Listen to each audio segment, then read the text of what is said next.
Raw पे भाई एक कुत्ता पागल हो चुका है। जिसको समझना था वो लोग समझ गए, लेकिन जो नहीं समझे तो वीडियो देखकर समझ जाओगे। तो शो की शुरुआत होती है भाई सैमी ज़ेन से। सैमी ज़ेन आते हैं, अपना प्रोमो कट करते हैं, मंडे नाइट रॉ की शुरुआत करते हैं और फिर यहाँ पर वो अपनी भाई वही बातें बोलते हैं कि चैट गेबल के साथ मेरी पर्सनल दुश्मनी है, वो मुझसे सिर्फ मेरा टाइटल नहीं मेरा सब कुछ चाहता है। उसके साथ चीज़ें जो है काफ़ी अंदर तक जा चुकी हैं, लेकिन ब्रॉन्सन बीड वो अलग बंदा है, उसे सिर्फ ये टाइटल चाहिए और कुछ नहीं। और सैमी ज़ेन ये भी कहते हैं कि चैट गेबल जो है वो लोगों को मैनिपुलेट करता है, वो लोगों को अपनी बातों में उलझाता है। तभी यहाँ पर चैट गेबल आ ही जाते हैं अल्फा अकेडमी के साथ और चैट गेबल कहने लगते हैं कि मैं मैनिपुलेट करता हूँ लोगों को, अगर मैं मैनिपुलेट नहीं करता तो शायद तुम अभी चैंपियन नहीं होते, अगर मैं तुम्हें मैनिपुलेट नहीं करता, जो कि शायद मैंने गलती की एक तरीके से, और तुम्हारे साथ मैंने 3 गधों को और ट्रेन किया है, जो कि मेरी सबसे बड़ी गलती है भाई। यहाँ पर वो मैक्सिम डुप्री और अकीरा टोजावा की बुरी तरीके से बेइज्जती करते हैं। उसके बाद वो ओटिस को जो है अपनी सबसे बड़ी निराशा बताते हैं। वो कहते हैं कि ओटिस को मैंने सबसे ज़्यादा पसंद किया, सबसे ज़्यादा इसे ट्रेन किया, लेकिन इसी ने मुझे सबसे ज़्यादा निराश किया है। लेकिन तभी सैमी ज़ेन जो है अल्फा अकेडमी को कहने लगते हैं कि रुको, आखिर तुम लोग कब तक तुम तीनों जो है इस गधे की बात सुनोगे। और भाई यहाँ पर जो है ओटिस फ्री ओटिस के चैंट्स भी लगते हैं भाई कि ओटिस को आज़ाद करो भाई इस गधे के चंगुल से। और फिर चैट गेबल कहने लगते हैं कि चुप करो, तुम अल्फा अकेडमी को कुछ नहीं कह सकते, ये सिर्फ मेरी सुनते हैं, मैं इनका कोच हूँ। और सैमी ज़ेन कहते हैं कि देखो तुम्हारे कोच वोच अपने पास ही रखो, हम यहाँ पर लड़ने के लिए आए थे तो रिंग में आ जाओ और लड़ते हैं।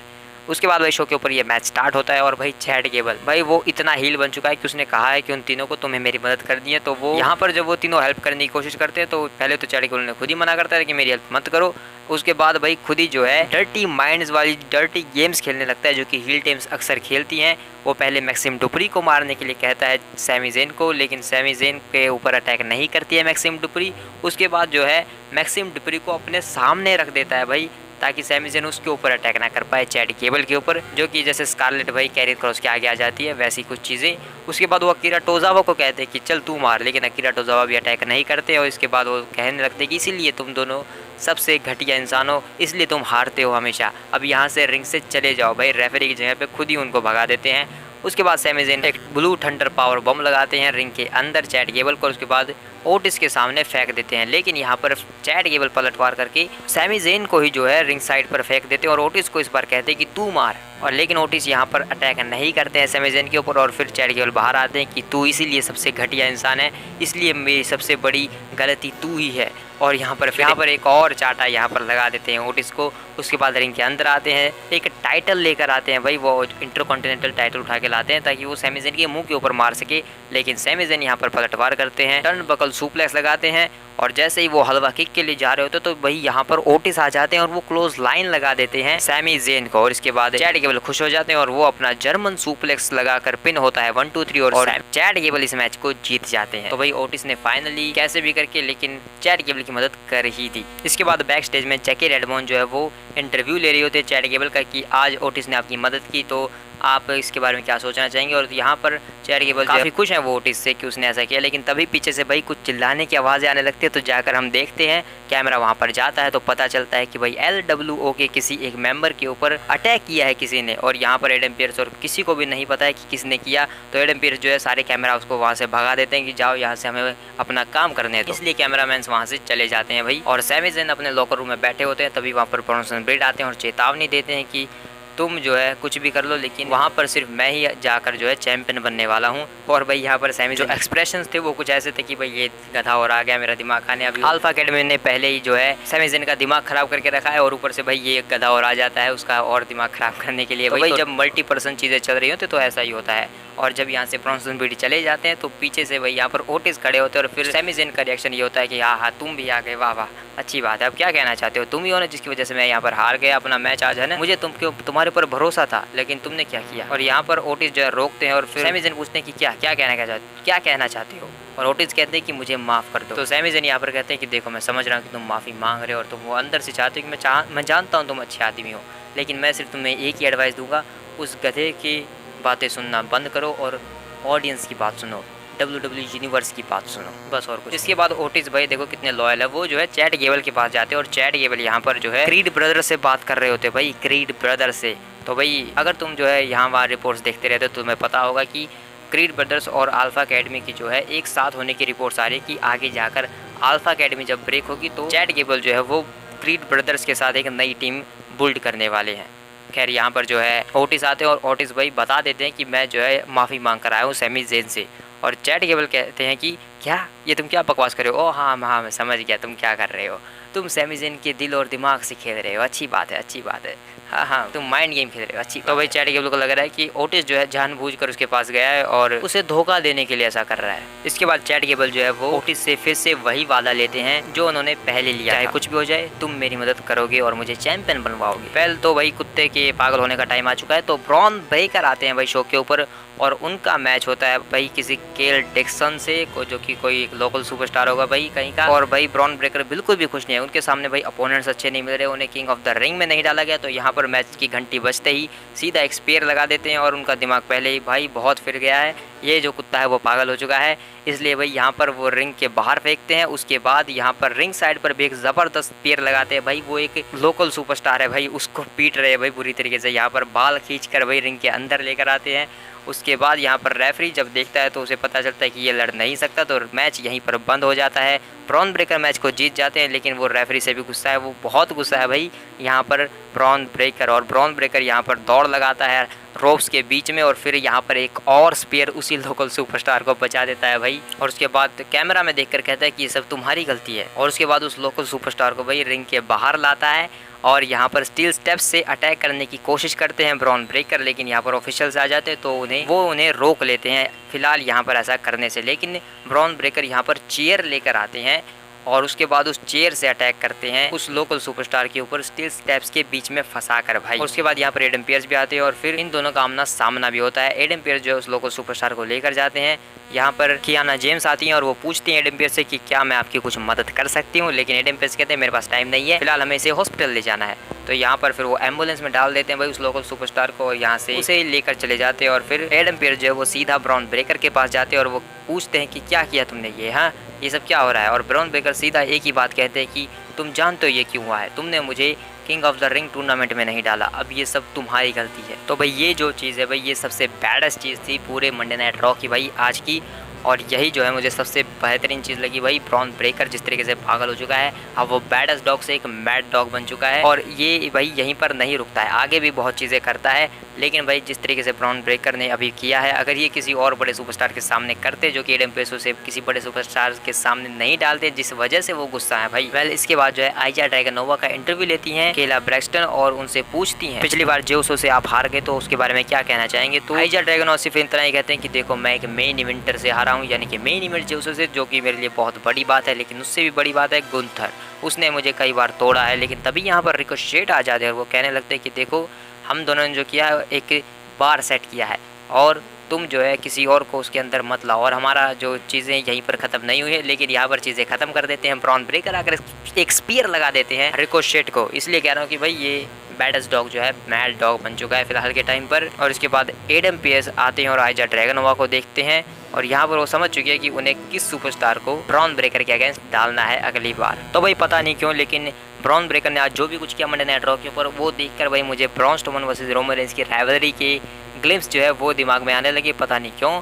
लेकिन आई थिंक कि ब्रॉन ब्रेकर को ब्रॉन स्ट्रोमन के सामने डाला जाए और ज़्यादा जो है चीज़ें बढ़िया देखने को मिल सकती हैं। पहले इसके बाद लायरिया वेलकेरिया के अपने मैच के लिए जा रही होती है, तो बेकी लिंच आकर उनकी हौसला अफजाई करती हैं।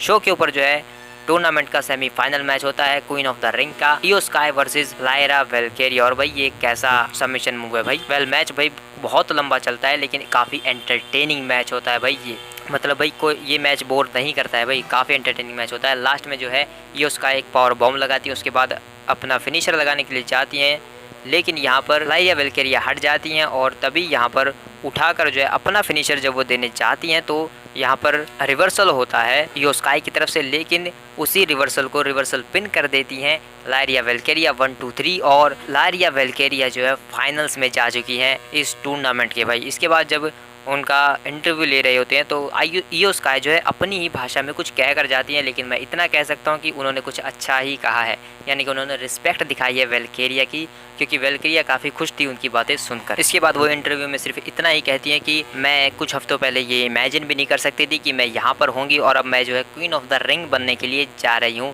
और मैं बहुत एक्साइटेड हूँ। और भाई अब queen of the ring tournament की बात करूँ तो भाई इयो स्काई जो मुझे लग रहा था कि क्वीन स्काई बन सकती हैं, लेकिन वो नहीं हुआ। तो भाई देखते हैं अब क्वीन कौन बनता है। अब तो भाई नाया जैक्स के सबसे ज़्यादा चांसेस लग रहे हैं, लेकिन वेलकेरिया जिस तरीके से चल रही है तो भाई पता नहीं, कुछ भी हो सकता है।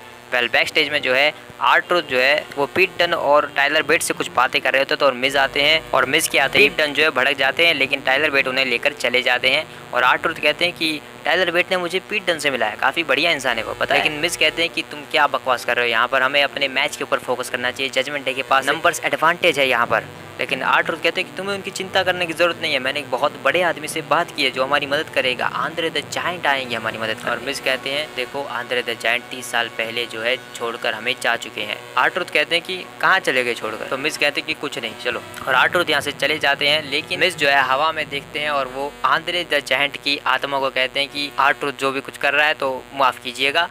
लेकिन तभी R-Truth वापस आते हैं और वो कहते हैं तुम किससे बात कर रहे हो हवा में ऊपर, हाँ कौन है ऊपर, हाँ मुझे मिलवाओ। और मिज यहाँ से चले जाते हैं, लेकिन R-Truth फिर भी हवा में ऊपर देखकर कहते हैं कि और सब मुझे पागल कहते हैं। इसके बाद जजमेंट डे क्लब हाउस में जो है डेमन प्रीस्ट, जेडी और फिन बैलर को कह रहे होते हैं कि आज जो है गोल्ड तुम्हें लेकर आना है और यहाँ पर वापस टांगना है जजमेंट डे क्लब में। और उसके बाद कार्लिटो को कहते हैं कि देखो मैं जानता हूँ कि तुम्हें जाकर वो अटैक किया है, तो तुम जो भी कर रहे हो सही है, लेकिन ऐसे पीठ पीछे वार मत करो क्योंकि जजमेंट डे ऐसा नहीं करती, समझे। इसके बाद जब जेडी और फिन बैलर अपने मैच के लिए जा रहे हो तो डेमन प्रीस्ट को कह कर जाते हैं कि काश तुम वहाँ पर होते मेरे साथ उस टैग टीम मैच में, लेकिन मैं समझ सकता हूँ तुम चैंपियन हो, ठीक। और यहाँ पर कार्लिटो कहते हैं कि वाह क्या चल रहा है, और डेमन प्रीस्ट कहते हैं कि तुम पागल हो गए क्या। इसके बाद जेडी और फिन बैलर अपनी एंट्रेंस करते हैं। शो के ऊपर वर्ल्ड टैग टीम चैंपियनशिप के लिए ये मैच होता है।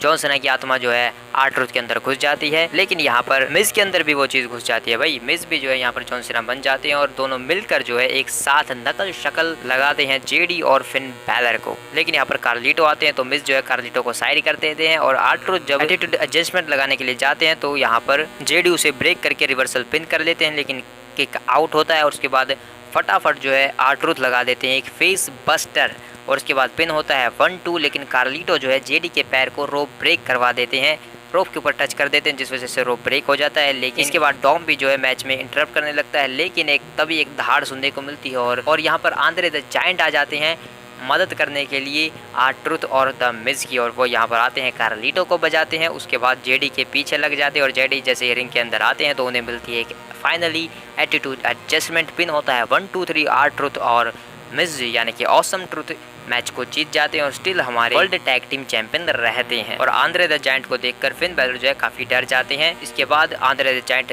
रिंग के अंदर आते हैं और सेलिब्रेट करते हैं ऑसम ट्रुथ के साथ और R-Truth के गले भी लगते हैं। तो भाई R-Truth की बातों को हल्के में नहीं लेना चाहिए, आंद्रे द जायंट आए हैं R-Truth यानी कि ऑसम ट्रुथ की मदद करने। तो हारने के बाद जो है फिन बैलर और जेडी मैकडोनाल्ड डोमिनिक के सब जो है डेमन प्रीस्ट के पास जाते हैं और वो डेमन प्रीस्ट सीधा कहते हैं कि मैंने कहा था कि तुम्हें जो है उस जायंट को ठिकाने लगाना है। तो डॉम कहते हैं कि वो तो जेडी का काम था ना। तो डेमन प्रीस्ट सीधा कहते हैं जेडी को कि तुम अगले हफ्ते आंद्रे द जायंट से मैच करोगे, ठीक है। और उसके बाद डेमन प्रीस्ट कहते हैं कि तुम सब जो है तुम सबका दिमाग हिल गया है, तुम्हें फोकस करने की जरूरत, दोबारा से अपने अंदर कुछ जगाओ, मैं कब तक तुम्हें संभालूं। और फिन बैलर भी फिर एग्री करते हैं कि हाँ ये सही कह रहा है जेडी, तुम्हें जो है सही करनी चाहिए चीज़ें, हम जो है सही लाइन में नहीं है फिलहाल, हमें मोमेंटम हासिल करने की ज़रूरत है। यानी कि भाई फिन बैलर भी जो है वो डेमन प्रीस्ट की बातों से एग्री करते हैं यहाँ पर कि जजमेंट जो है फिलहाल सही तरीके से नहीं चल रहा है। लेकिन यहाँ पर नोटिस करने लायक बात ये थी कि भाई फिन बैलर के हाथ पर टैटू था भाई, जो कि डीमन बैलर को एक तरीके से दर्शाता है। तो लोगों का कहना है कि डीमन बैलर जो है धीरे धीरे वापस आ रहा है। इसके बाद लाइरिया वेलकेरिया क्योंकि जीत चुके हैं तो वो बेकी लिंच से मिलती हैं। बेकी लिंच उन्हें कांग्रेट्स करती हैं, लेकिन जब वो जा रही होती है तो आगे लिव मॉर्गन मिल जाती है और लिव मॉर्गन उनसे कहते हैं कि देखो तुम्हारे पीछे बेकी लिंच, उससे बात करो। लेकिन यहाँ पर मुक्का बजाकर यहाँ से चली जाती है लिव मॉर्गन। उसके बाद बेकी लिंच जो है रिंग के अंदर आती है, अपना प्रोमो कट करती है और भाई वही लिव मॉर्गन के बारे में कुछ बातें करने वाली होती है, लेकिन तभी लिव मॉर्गन यहाँ पर आ जाती है। लिव मॉर्गन और बेकी लिंच के प्रोमोस भाई जो आजकल होते हैं तो भाई सिंपली मुझे सिर्फ वही चीज़ें इनको देखकर सिर्फ ऐसा लगता है कि जैसे ड्रू मैकिंटायर और सेथ रॉलिंस जो है वो वाला जो प्रोमो पहले वो कट करते थे वही चीज़ें ये कर रहे हैं। यानी कि बेकी लिंच आती हैं और वो लिव मॉर्गन को सिर्फ यही कहते हैं कि तुम चीज़ें सही नहीं कर रही हो, जो कि सेथ रॉलिंस कहते हैं मैकिंटायर को तुम अपने एक्शंस की रिस्पॉन्सिबिलिटी नहीं लेते हो, एक घटिया चीज़ के पीछे लगे हुए। बेकी लिंच लिव मॉर्गन को भी यही कहते हैं कि तुम अपने घटिया से रिवेंज टूर को अपना सब कुछ मानती हो, लेकिन मैंने यहाँ पर अलग चीज़ें की हैं। और लिव मॉर्गन भी जो है वो ड्रू मैकिंटायर की तरह ही बेकी लिंच को यही कहती हैं जैसे ड्रू मैकिंटायर सेथ रॉलिंस को कहते थे कि तुम एक सेल्फिश चैंपियन हो, तुम अपने बारे में सोचते हो, वैसी वैसी चीज़ें। तो भाई ऐसा लगता है कि भाई ये ड्रू वर्सेस सेथ वाली जो चीज़ें हैं वही यहाँ पर रिपीट हो रही हैं वुमेन्स डिवीजन में बेकी लिंच और लिव मॉर्गन के केस में। लेकिन बेकी लिंच लास्ट में कहते हैं कि ये सब बातें बंद करो और रिंग के अंदर आकर मेरा सामना करो, इससे अच्छा। लिव मॉर्गन भागी आती हैं लेकिन एप्रन के ऊपर चढ़कर वापस चली जाती है और कहती है कि देखो मेरे पास ये सब करने के लिए टाइम नहीं है, king and queen of the ring में मैं वैसे भी तुम्हें हराने वाली और नई चैंपियन बनने वाली। बैक स्टेज में जोई स्टार्क और शेना बेसलर को दिखाया जाता है, लेकिन तभी हमें यहाँ पर सोनिया डेविल का रिटर्न देखने को मिलता है और वो जोई स्टार्क से हेलो मिलाती हैं। लेकिन यहाँ पर शेना बेसलर जो है सोनिया डेविल को ज़्यादा भाव नहीं देती, पता नहीं क्यों। इसके बाद शो के ऊपर एक फैटल 4-वे मैच होता है वुमेन्स डिवीजन से, जो जीतेगा उसे वुमेन्स टैग टीम चैंपियनशिप के लिए मैच मिलेगा, जिसमें Shayna Baszler, Zoey Stark, Katana Chance and Kayden Carter, Maxxine Dupri और एवी नेल और डैमेज कंट्रोल से डकोटा काय और कैरी सेन जो है कंप्लीट करती है इस मैच में। और भाई जब 8-8 वुमेन्स आपस में लड़ रही हैं तो क्योंकि भाई ट्रिपल एच को पता है कि 2 वुमेन्स का मैच कराता हूँ तो ज़्यादा कुछ होता नहीं है, तो ज़्यादा वुमेन्स का कराना चाहिए, इसलिए जानबूझकर भाई इतने सारे मैचेस आजकल हमें देखने को मिल जाते हैं वुमेन्स डिवीजन में। ऐसे मल्टी पर्सन मैचेस हमें ज़्यादा देखने को मिलते रहते हैं आजकल, लेकिन मैच में भाई काफ़ी बड़े बड़े स्पॉट्स हमें देखने को मिलते हैं। मैक्सिम डुपरी जो है लास्ट में काफ़ी बढ़िया भाई ओटिस की तरह अपना परफॉर्मेंस कर रही होती हैं, लेकिन यहाँ पर कायरी सेन आकर अपना फिनिशर लगाती हैं और कायरी सेन भी भाई वही नाचने लगती है। भाई चैट केबल ने कहा है नाचा कूदी मत किया करो वरना हार जाते हो मैच को, इसलिए भाई शेना बेसलर यहाँ पर आकर कोने का क्लच लगा देती हैं। उसके बाद रिंग के अंदर यहाँ पर जोई स्टार्क एक सुपर किक लगाती हैं मैक्सिम डुपरी को, उसके बाद एक टैग टीम फिनिशर लगाकर यहाँ पर शेना बेसलर और जोई स्टार्क पिन करके 1-2-3 इस मैच को जीत जाते हैं और नंबर 1 कंटेंडर बन जाते हैं। तो भाई इस मैच से जो है और कुछ तो नहीं हुआ, लेकिन एक चीज़ साबित हो गई, यानी कि चैट केबल जो है वो सही साबित हो गए। इस मैच में जो बाकी की तीनों टीम्स थी वो जो है काफ़ी ज़्यादा जो है नाच गाना कर रही थी, लेकिन जोई स्टार्क और शेना बेसलर वो सिर्फ रेसलिंग के ऊपर ध्यान दे रही थी और वो इस मैच को जीत गई। यानी कि चैट केबल भाई बिल्कुल सही है इन चीज़ों में कि ये सब नाचना गाना बंद करो, अपनी मैच के ऊपर फोकस करो। अगर वैसे चैट केबल की बात करें तो जब वो क्रीड ब्रदर से बात कर रहे थे और जब वहाँ पर ओटिस ने आकर अपोलोजाइज़ किया था, उसने बताया था कि वो सैमी ज़ेन से माफ़ी मांग कर आया, तो वहाँ पर पीछे जो है बैक स्टेज में शेना बेसलर और जोई स्टार्क जो है वो सोनिया डेविल से बात कर रहे थे, जो कि पीछे बैकग्राउंड में दिख रहा था भाई, और वो बात करते हैं और फिर वो अलग अलग चले जाते हैं। तो भाई पता नहीं सोनिया डेविल, शेना बेसलर और जोई स्टार्क क्या खिचड़ी पका रहे हैं मिलकर, शायद चैंपियनशिप जीतने के लिए कुछ कर रहे होंगे प्लान्स। वेल इसके बाद केला बेस्टन जो है वो बैक स्टेज में लुडविग केजर का इंटरव्यू लेती हैं, लेकिन लुडविग केजर यहाँ पर फिर से भाई शेमस के ऊपर ही सारी बातें करते हैं और शेमस को एक राय देते हैं कि या तो उसे यहाँ पर आकर जो है अपनी लेगेसी बर्बाद करनी चाहिए या फिर घर पर बैठकर अपनी लेगेसी को बचाना चाहिए, क्योंकि अगर वो यहाँ पर वापस आता है तो केजर जो है उसे तोड़ फोड़ कर वापस फेंक देगा। तो भाई मैं तो बस यही सोच रहा था कि काश जो है अभी पीछे खड़ा होता भाई शेमस और इसके देख के तोते उड़ जाते। वेल वो यहाँ से चले जाते हैं, लेकिन तभी यहाँ पर ड्रू मैकिंटायर अचानक से आ जाते हैं और ड्रू मैकिंटायर यहाँ पर कहते हैं कि देखो तुम सोच रहे कि मैं यहाँ पर क्यों हूँ, मैं भी यही सोच रहा हूँ कि मैं यहाँ पर क्यों हूँ। फिर मुझे याद आया, हाँ वो यहाँ पर एक है ना पागल कुत्ता सा एडम पियर्स, वो इतना पागल हो चुका है कि उसे ये तक नहीं समझ में आ रहा है कि उसके पास इतने बड़े सुपरस्टार्स है, वो उन्हें बुक नहीं कर रहा है और इतना घटिया शो बना रहा है। कम ऑन उसे मुझे बुक करना चाहिए था। खैर छोड़ो, चैंपियन की बात करें उस पेपर चैंपियन की तो बहुत जल्दी हार जाएगा और फिर यहाँ पर ऑफकोर्स नॉट मैं चैंपियन बनकर हमेशा आऊँगा। बस इतना ही कहकर भाई ड्रू मैकिंटायर यहाँ से चले जाते हैं। लेकिन भाई इसे ज़रा बैरन कॉर्बिन के कारनामे देख लो भाई, दूसरे किसी स्पोर्ट में जाकर, दूसरी किसी गेम्स में भाई वहाँ पर जाकर जो है लोगों को टाइटल्स दे रहा है, उन्हें चैंपियन बनवा रहा है, लेकिन भाई खुद चैंपियन नहीं बन रहा है। तो भाई बैरन कॉर्बिन फिलहाल फेस कैरेक्टर में आ चुके, तो आगे जाकर उनके लिए चीज़ें सही होनी चाहिए। मैं चाहता हूँ कि भाई वो कुछ करें। लेकिन यहाँ पर एक खुशखबरी हमें सुनने को मिलती है कि न्यू डे से जेवियर वुड्स जो है वो बिल्कुल ठीक हो चुके हैं और दोनों सेलिब्रेट करते हैं और कुम्फी किंगस्टन कहते हैं कि मैं अभी जाके एडम पेस से बात करता हूँ, हम जो है ट्रैक पर वापस आने वाले हैं। तो कुम्फी तो यहाँ से चले जाते हैं, लेकिन जेवियर से मिलने के लिए यहाँ पर कैरियन क्रॉस आते हैं और वो सिंपली सिर्फ यही कहते हैं कि देखो चीज़ों को बदलने के लिए टाइम होता है हर किसी के पास। तो भाई पिछले हफ्ते उन्होंने कुम्फी किंगस्टन को ये बात कही और अभी आकर जो है जेवियर वुड्स को भी कही। तो भाई कहीं न्यू डे को स्प्लिट करने की तैयारी तो नहीं चल रही है भाई, हो सकता है क्योंकि काफ़ी टाइम से एक साथ है भाई। जब द ऊसोज ही टूट चुके हैं तो अब न्यू डे को साथ में रखकर क्या ही फ़ायदा, क्योंकि ये दोनों भी भाई अब कुछ ज़्यादा कर नहीं रहे हैं। तो देखते हैं भाई क्या होगा, क्योंकि न्यू डे का टूटना भाई एक बहुत बड़ी चीज़ है जो कि होना ना होना काफ़ी बार सोचा जाएगा। वेल इसके बाद जो है गुंथर का एक क्लिप दिखाई जाती है जो कि रॉ स्टार्ट होने से पहले होती है और वो उसमें सिर्फ इतना ही कहते हैं कि देखो कुछ देर में यहाँ पर सब भर जाएगा, कई हज़ारों लोग होंगे, जे ऊसो जो है यहाँ पर हीट करेगा, नाचेगा गाएगा, लोग काफ़ी ज़्यादा उसे देखकर खुश होंगे। लेकिन ये सब निराश होने वाले हैं, क्योंकि गुंथर उन सभी के सपनों पर पानी फेरने वाला है। और जे उसो को हराने के बाद मैं फाइनल्स में जाऊंगा और वहां पर मैं आखिरकार बन जाऊंगा एक रिंग जनरल से किंग जनरल। इसके बाद जे उसो के ऊपर कैमरा जाता है और जे उसो कहते हैं कि देखो अब मेन इवेंट का टाइम हो चुका है और जे उसो यहाँ पर आ चुका है, सब कुछ होने वाला है हीट, तो अब चलो मेरे साथ। और यहाँ पर भाई जे उसो जिस तरीके से इस शटर को ओपन करके एंटर करते हैं, तो भाई ये मुझे सेम जो है रोमन रेंस के जब वो ट्रिपल एच को धोने के लिए आए थे तो उस सीन की याद दिला रहा था भाई, वो बिग डॉग वाले टाइम पर। तो भाई ये सेम भाई वही चीज़ें यहाँ पर लग रही थी कि जे उसो ने रिपीट किया एक तरीके से, बस कैमरा एंगल थोड़ा अलग था। लेकिन वो रास्ते में कहते हैं कि चलो मेरा गाना बजाओ, यहाँ पर सब कुछ ईट होता है, जब मैं आता हूँ तो सब ईट करो। उसके बाद भाई क्या एंट्रेंस है भाई, इसको देखते ही फ्रांस की याद आ जाती है, क्योंकि फ्रांस की वजह से ये चीज़ हुई है। वेल फिर मेन इवेंट में होता है ये मैच, गुंथर भी आ जाते हैं भाई, जे उसो वर्सेस गुंथर के बीच ये घमासान मैच होता है। रिंग साइड पर जे उसो को बैरिकेड के ऊपर पटक देते हैं, जिससे जे उसो को ऊपर भाई छाती के ऊपर एक निशान हो जाता है। कमोरा लॉक यहाँ पर जे गुंथर लगाते हैं टॉप रोप पर, लेकिन वहाँ से मिलता है एक समॉन ड्रॉप। उसके बाद सुपर किक, फिर एक चॉप भाई, उसके बाद 2 सुपर किक्स, लेकिन बदले में मिलती है एक shot gun drop kick Gunther की तरफ से जे उसो को। इसके बाद एक पावर बॉम्ब लगता है, पिन होता है 1-2, लेकिन होता है किक आउट। जे उसो स्पीयर के लिए जाते हैं, लेकिन यहाँ पर काउंटर करते हैं गुंथर, और गुंथर यहाँ पर लगाते हैं पीछे से एक चॉप, उसके बाद एक बिग बूट, एक सुपलेक्स, और उसके बाद एक स्प्लैश गुंथर की तरफ से भाई। यहाँ पर पिन होता है 1-2, लेकिन होता है किक आउट। उसके बाद एक लैरिएट लगाते हैं, फिर से पिन करते हैं, लेकिन फिर से किक आउट करते हैं जे उसो।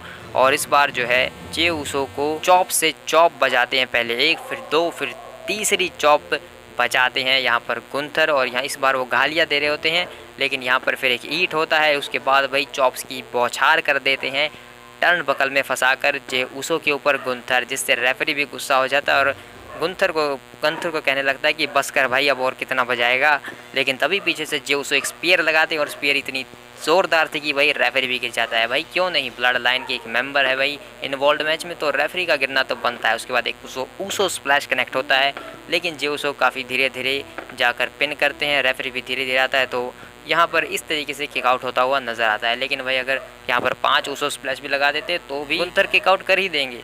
वेल इसके बाद भाई गुंथर के पास जो है इंस्टेंट रिकवरी और उसके साथ फायर्ड अप मोड आ चुका है, तो वो उन दोनों को एक साथ क्लिक करते हैं और उठते हैं भाई चॉप्स की बौछार कर देते हैं जे उसो के ऊपर। उसके बाद एक ऐसा सबमिशन होल्ड लगाते हैं कि भाई जे उसो फाइनली बेहोश हो जाते हैं और मैच जो है बंद कर दिया जाता है, और गुंथर इस मैच को जीत जाते हैं और जा रहे हैं वो फाइनल्स में किंग ऑफ द रिंग के किंग जनरल बनने। तो भाई गुंथर का match king and queen of the ring के अंदर या तो रैंडी ऑर्टन से या फिर तामा तोंगा से, जो कि देखने लायक बात होगी। और उसकी जो प्रेडिक्शन वीडियो है भाई king and queen of the ring की, वो कुछ ही घंटों में आ जाएगी। मिलते हैं किसी और वीडियो में, तब तक के लिए बाय बाय।